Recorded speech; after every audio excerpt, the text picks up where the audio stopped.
guys, welcome to my tutorial on one of my favorite aspects of RC plane flying, the landing. In this video I'll show you some of my tips and tricks for landing a warbird, which can be a little bit more challenging than flying a plane with nose gear. After takeoff, we're going to enter into a slow, steady turn into the downwind leg of the pattern. After the turn, fly straight and level, maintaining altitude. As the aircraft passes in front of you, lower the landing gear and reduce your throttle to 3/4. Reducing your speed should help to prevent the aircraft from trying to climb as you lower flaps. Make a 90-degree turn at the base of the runway while still maintaining altitude.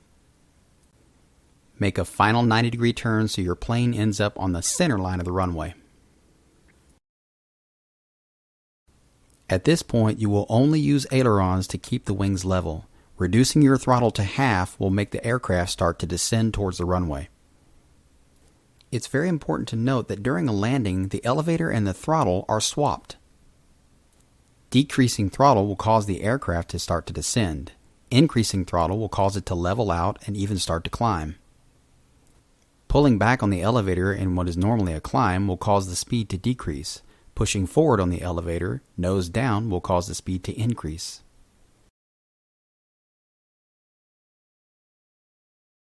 Only use your rudder to correct your course. If you're moving off the center line of the runway, input rudder to get yourself back on center.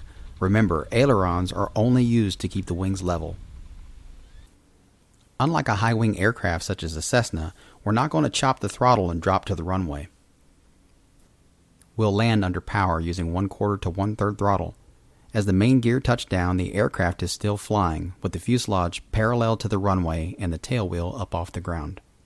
Once the main wheels have touched, reduce your throttle slowly to let the tail gear come down, continuing to use your rudder to hold centerline. Chopping the throttle right above the runway can cause the aircraft to bounce back into the air and stall. If this does happen to you, resist the urge to immediately apply full power. The torque from the engine would cause one wingtip to roll into the ground and send your aircraft tumbling down the runway. Instead, apply smooth, steady pressure to the throttle to recover from the stall.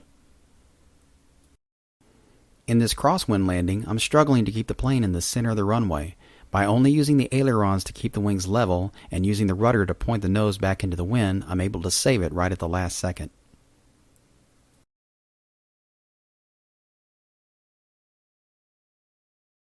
While it can be tons of fun to get the plane in the air to do loops and rolls until the timer goes off and just have one dreaded landing per battery, I challenge you to grab a bunch of batteries, go to the field, and practice flying in the pattern. Remember the 4 basics on approach: ailerons to keep the wings level, rudder for steering, throttle to control your descent, and elevator to control your speed. I hope you enjoyed the video. I had a lot of fun making it, and hopefully it helps you out. Happy landings.